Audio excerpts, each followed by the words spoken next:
This is why I laugh at all the people that supported Charlie Kirk and still to this day are talking about him as if he was this good Christian savior. All you have to do is listen to these people talk and pay attention. I never really listened to him. I mean, as I've said in other videos, he was kind of like, he was this irrelevant loser kid who got hired by, these powerful people, and they hired him and used him as a spokesperson to push their message. And apparently, according to what a lot of people are saying now, they were going to try to push him into a political seat, which is what they do. They hire these people, and a lot of them have orgies and sex with them and stuff. Charlie Kirk was probably having intercourse with at least one of these older, rich, wealthy men. And that's why they brought him aboard. And they just pay him a lot of money, give him a fake girlfriend, fake wife to, appear like he's a normal, average, heterosexual man. Then they pay him, and then they use him as an actor to play a role of an activist and a debater and a politician or a general or whatever role they need. They prep them, they hire them, prep them. They condition the public to look at them in a certain way. Once they see that this person is able to garner the support and gain the attention of all these people, then they put them in a position of power and they use them as a puppet, like they do with all these people. So people think that this guy was, this great Christian debater and powerful. I don't even know what the fuck people thought. They thought he was U.S. agent or something like that. Thought he was a superhero. Some guy giving speeches, and people like, yes, lead me. It's stupid people. So I've never really listened to him, but I've heard clips in other videos that I watch where people are talking about him and the stuff that he says, and I watch these little clips, and he started saying all this racist, anti-black stuff and stuff against other people that aren't white or that don't belong to his group, which is one of the ways that you know that somebody is fake and that they're bought and that they're just pushing a message that someone sent, that someone gave them so that they can push some sort of agenda or divide. You know it because no normal human being, unless they're an idiot, which there are a lot of idiots out there, but this guy didn't appear to be an idiot. So no normal human being with a brain who can think and debate and talk the way that he does is going to be that segregated in their views and the way that they live their life. Nobody's going to be like that. You're not going to always be, yes, my side, my group is great at everything and they can do no wrong. But these other groups, just because they exist, are bad. I'm obviously, he embellishing a little bit. He didn't say it exactly those things, but for the most part, he was like, my side, the right Christian people are great. They never do anything. And the other people are always bad. Even though the right Christian people you always see them doing things to children. They push and support a lot of the wars that result in the death of people all over the globe. They get caught in all sorts of drug rings. He never brings that stuff up because he's being told, obviously, that, you're fighting for this side, not for the other one. So when people start saying stuff and they're just always, this side is great and the other side is always bad and it will never be any different and there's never any real nuance. Whenever they push that idea that there's no real nuance, it's just black and white, then you kind of know that they're a bit of a joke. So all the people now talking about, oh, he was a great man and he was going to lead us and all this stuff. All you have to do is listen to stuff that he says. He's talking about how he hates, or not, I'm sorry, let me rephrase that. He is talking negatively about the people on the left. So, I don't believe in the left and right sides. That's all a joke. That's for stupid people. But I'm going to speak this way so that anyone listening can understand. So he's talking about the people on the left and how the people on the left are bad. Black people are bad. But the white people on the right are always great. And he associates himself with that. And he's, I love all my Christian white right-wing people and all that stupidity. And when you listen to his talks, there's one talk I heard recently. He was talking to some guy and he said, there's two different kinds of haters or two different types of haters. And the ones, the normal ones that I have, the crazy blue-haired Arab people or something like that. He basically was saying people on the left, people that aren't Christian whites. That's basically what he was saying. Those people, yeah, I have those haters, but I don't worry about them. I don't fear them. I don't think about them. Because he knows, though, as all that demonic stuff that he says about these people, they're not that. And he knows that. Deep down, it's not even deep down inside. He just knows that. He knows that that's not the case. He knows that these people don't like the stuff that he says. He knows that there's some radicals on that side, just like there's some radicals on his side. There's nuance. So there's good people, there's bad. He knows all that. But he pushes that stupid BS that the people on the left are negative in every way. Just by breathing, they're doing something wrong. But you can hear him when he speaks genuinely that, yeah, those people don't like me. Obviously, they hate him because of the stuff that he pushes. But he doesn't worry about them because he knows they're not going to, those people aren't that way. They're not going to do that. They'll be angry and they'll be upset. There may be some radical people, but there's not enough of them within this country that can affect me. Well, so there's two types of haters. There's I was trying to find a nice way to say this, but I'm not going to say it. I can say it for you. Yeah, there's like the purple-haired jihadist on a college campus that wants to murder me and my family. Oh. That, like... I don't have those kind of haters. Yeah, I know. Those people don't bother me, whatever. See, my haters are nothing now. Yeah, exactly. You know, they have weapons. We get death threats almost every day. That's part of the game of the space that I'm in.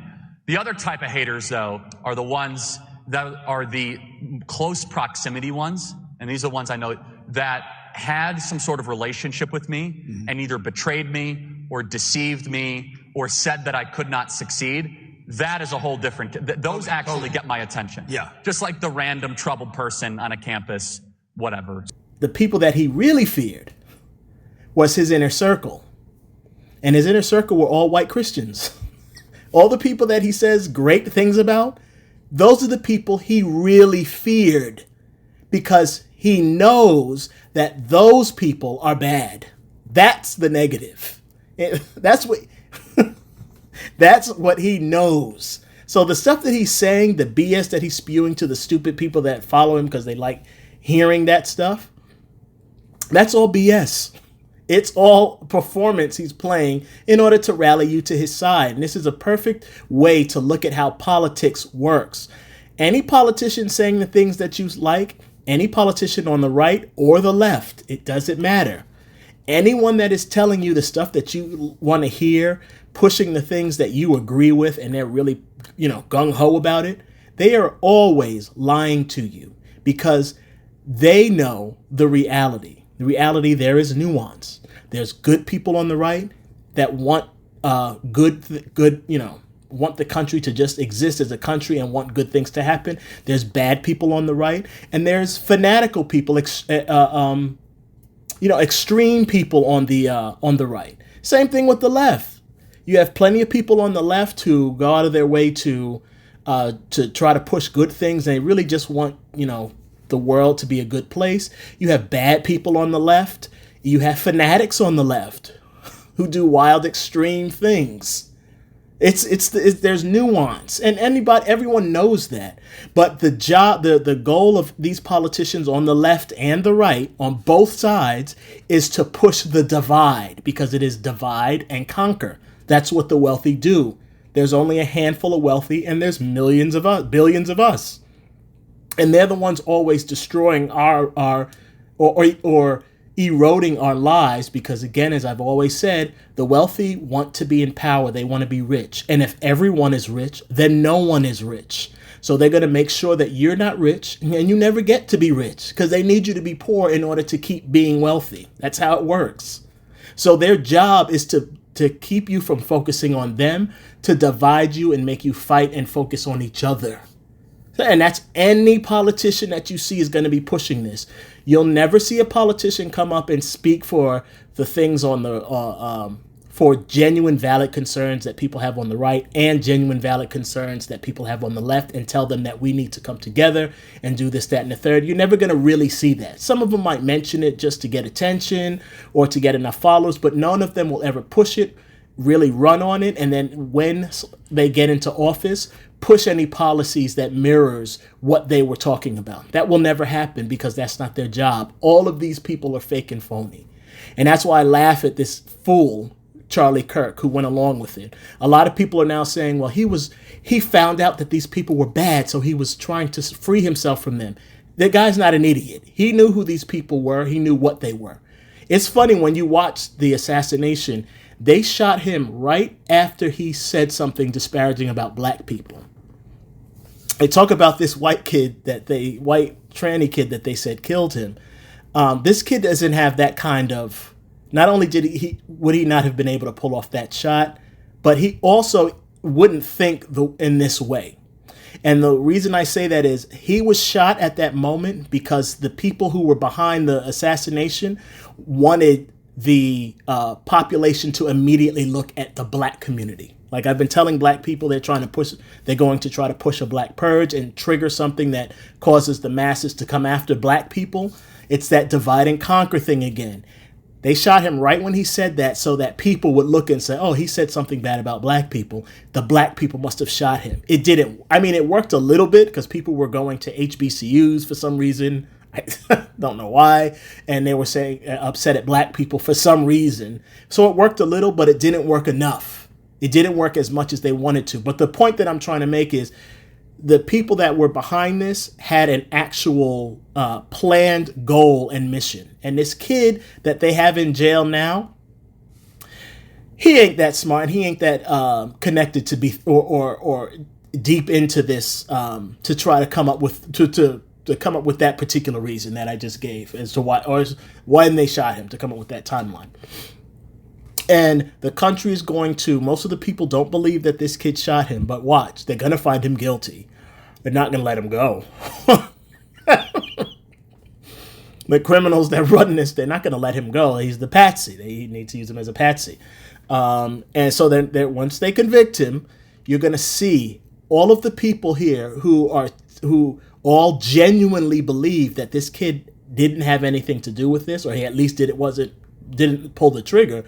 They're all talking and complaining now. Once he's convicted, they ain't going to do nothing. The discussion will just go away and people will just sit back and just not do nothing. It's really sad how complacent, lazy, pathetic, and cowardly that people are. I'm not doing anything myself. I mean, I tried to rally people in the past, but Wealthy have blocked and shadow banned me. I haven't really done anything else. I'm not out in the street, really doing anything great. But I try to do something and try to give my voice. But there are people out there that won't even do that. And if they do have a voice, they're not going to talk about what needs to be talked about. They're not going to come up with any real solutions. They're just going to talk and complain and whine and moan and not really offer anything. So it just annoys me just seeing what's going to happen and knowing what's going to happen. But the main point of this video was to look at this guy's life and to understand that he was not some great martyr. He was some kid who was offered a position of power for money. He took the position. He was being paid for it. He was enjoying his life, pushing a divide and trying to, according to him, he loved the country, but he wasn't trying to rally the country. He was dividing the country because he knows, anyone that's as smart as you guys say he is would know, if I only prop up one side and really destroy and demonize and erode the other side, with my rhetoric, well, then the half of the country that I'm trying to rise up, I know they're not going to be able to fight back because they're going to have to fight against the other half. So anybody with a brain would know you got to unite the people. You can't split them. So why was he always trying to split them? Because that was his job. He was a little whore who was getting paid to debase himself. And he did it. He took the money. He debased himself and took the money and became these guys' puppets. Based on private conversations, it sounded like he knew that he found out something that didn't sit well with him. I don't know the exact reason why he wanted to get out, but for whatever reason, he decided he wanted to get out. And it happened. So I just wanted to say that because I just heard this message. I just heard this talk that this guy had. And I'm like, this guy is giving the game away in front of everyone's face. And they're too stupid to realize it. He's not afraid of the people he tells his followers to fear. The people he tells his followers to fear, he ain't afraid of them.